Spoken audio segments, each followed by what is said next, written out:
Assalamualaikum warahmatullahi wabarakatuh. Perkenalkan, nama saya Syifa Akbar Rahmanik dengan NPM 2108260057. Baik, di sini saya akan mempresentasikan mind map saya yang berjudul proses metabolisme dari blok Basic Endocrine. Yang pertama, saya akan membahas tentang definisi dan contoh proses katabolisme.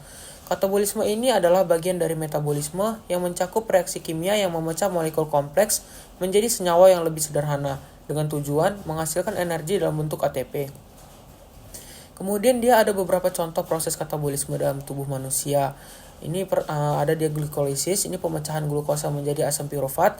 Kemudian ada siklus asam sitras atau siklus Krebs. Ini dia oksidasi asetil CoA menjadi CO2 dan H2O. Kemudian ada dia beta oksidasi, ini pemecahan asam lemak menjadi asetil CoA.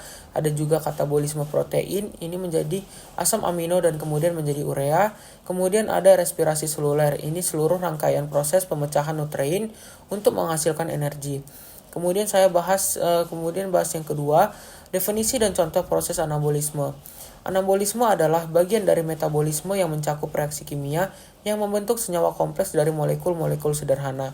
Proses ini membutuhkan energi, biasanya ini dari ATP, dan digunakan untuk pertumbuhan pemeliharaan jaringan dan penyimpanan energi. Ini dia ada beberapa contoh proses anabolisme dalam tubuh manusia. Ada dia sintesis protein dari asam amino, ini untuk membentuk enzim, hormon, dan struktur otot. Kemudian ada sintesis glikogen dari glukosa, ini di hati dan otot. Ini dia proses glikogenesis. Kemudian ada sintesis asam lemak dari asetil CoA. Baru ada dia replikasi DNA sebagai bagian dari pembelahan sel. Kemudian dia ada pembentukan hormon steroid dari kolesterol. Kemudian yang ketiga saya akan membahas tentang proses metabolisme karbohidrat. Proses metabolisme karbohidrat itu yang pertama dia proses pencernaan, itu diawali dari mulut. Karbohidrat kompleks seperti pati, laktosa, sukrosa mulai dicerna di mulut dengan bantuan enzim amilase saliva. Enzim ini mengubah pati menjadi dextrin dan oligosakarida yang lebih kecil. Kemudian di lambung, dia tidak ada pencernaan signifikan terhadap karbohidrat di lambung karena lingkungannya asam. Ini menonaktifkan amilase saliva. Kemudian di bagian usus halus, ini enzim amilase pankreas bekerja di usus halus untuk melanjutkan pemecahan dextrin menjadi trisakarida dan oligosakarida seperti maltosa dan isomaltosa. Misalnya itu sukrosa itu diubah menjadi glukosa ditambah fruktosa, kemudian laktosa itu diubah menjadi glukosa ditambah galaktosa, dan juga maltosa itu diubah menjadi glukosa ditambah glukosa. Kemudian yang kedua dia penyerapan karbohidrat.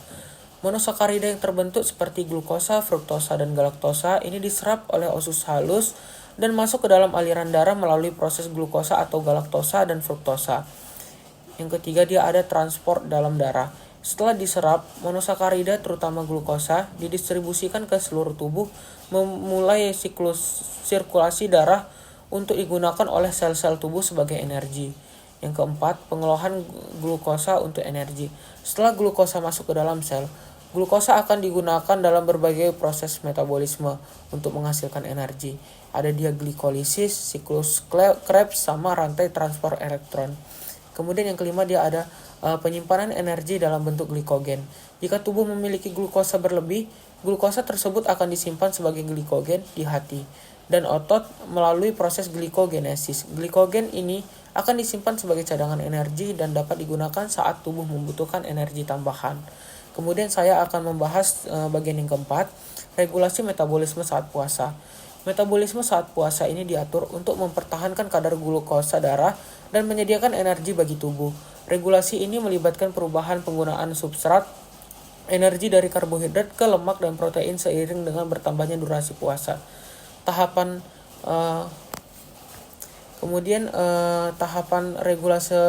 regulasi puasa itu dia ada yang pertama fase awal, itu dia 0 sampai 6 jam. Glukosa darah diperoleh dari makanan yang baru dikonsumsi. Hormon utamanya itu dia insulin untuk insulin meningkat untuk menyimpan glukosa dalam bentuk glikogen atau glikogenesis di dalam hati dan otot. Kemudian dia ada yang kedua fase puasa menengah, itu 6 sampai 24 jam. Kadar insulin menurun sedangkan glikogen meningkat untuk merangsang glycogenolisis atau pemecahan glikogen menjadi glukosa. Glukosa dari hati tetap menyuplai energi terutama ke otak dan sel darah merah. Kemudian yang ketiga dia ada fase puasa lanjut, ini 24-72 jam. Glikogen hati habis, tubuh mulai menggunakan gluconeogenesis. Ini dia sintesis glukosa dari asam amino, laktat, dan gliserol. Lipolisis meningkat menghasilkan asam lemak bebas sebagai sumber energi untuk utama bagi otot dan hati. Ketogenesis terjadi menghasilkan badan keton sebagai bahan bakar alternatif untuk otak. Kemudian dia ada fase terakhir itu dia fase puasa berkepanjangan. Ini dia lebih dari 72 jam. Penggunaan protein meningkat sebagai sumber energi, tetapi tubuh berusaha mempertahankan jaringan otot. Ketogenesis maksimal sehingga otak semakin banyak menggunakan badan keton untuk menghemat protein. Hormon yang berperan dalam regulasi puasa. Kemudian pembahasan yang terakhir itu dia ada metabolisme protein. Metabolisme protein ini merupakan serangkaian proses biokimia yang melibatkan katabolisme, anabolisme, dan juga transformasi asam amino dalam tubuh. Protein yang diperoleh dari diet akan mengalami proses pencernaan dan absorpsi. Sebelum di metabolisme di tingkat seluler, asam amino ini menghasilkan dapat digunakan untuk sintesis protein baru, dikonversi menjadi senyawa metabolik lainnya, atau mengalami degradasi lebih lanjut untuk menghasilkan energi. Yang pertama dia ada pencernaan dan absorpsi protein. Itu dia ada dia pencernaan di gaster, pencernaan di usus halus, sama dia absorpsi di enterosit. Kemudian yang kedua dia ada metabolisme asam amino. Itu dia terdiri dari sintesis protein, transaminasi dan deaminasi. Kemudian dia yang ketiga ada dia siklus urea. Baru yang ketiga dia katabolisme karbon rangka asam amino. Setelah proses deaminasi, rangka karbon asam amino akan masuk ke jalur metabolisme yang berbeda. Yang pertama dia asam amino glikogen, ini berperan dalam glikogeneolisis, dikonversi menjadi glukosa. Kemudian asam amino katogonik, ini dapat dikonversi menjadi badan keton atau asam lemak. Baru asam amino glukogenik dan ketogonik ini dapat berperan dalam kedua jalur. Contohnya itu fenilalanin, tirosin, sama isoleusin. Kemudian yang keempat itu dia regulasi metabolisme protein. Ini dia ada hormon yang mengatur metabolisme protein dan juga ketersediaan asam amino. Baik, sekian presentasi dari saya. Mohon maaf bila ada kesalahan kata yang saya perbuat. Saya ucapkan terima kasih. Wassalamualaikum warahmatullahi wabarakatuh.